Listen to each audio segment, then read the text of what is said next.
showed one of these on a Facebook post a few weeks ago, and some people had some questions on what it was. It's a loofah sponge. I bought the seeds for these back in like December of 2018, and I grew some in 2019. I ended up with a lot of gourds and a lot more seeds.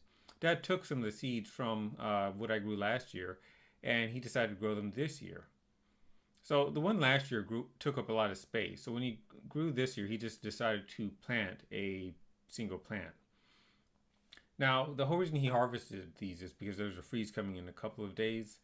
And one of the things that we learned from last year is when a freeze comes, it can have an awful effect on these. So rather than have them destroyed by the freeze, he decided it was time to go ahead and pick them. And so he ended up with about 72 of these. He's already given some of them away, but he still has plenty more. You notice that some of these are turning yellow. As these dry out, they become more yellow and then shift to brown.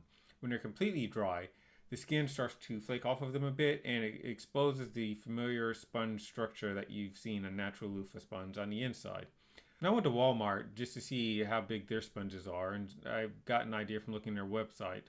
Looking at Dad's plants up close, I think we can get like 2 or 3 sponges out of each one of these. Now, what's Dad going to do with all of these?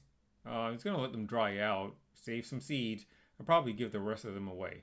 The few that I grabbed myself, I have them sitting on a table. They'll eventually dry. And I'm just happy that these actually came out bigger this year than the ones from last year.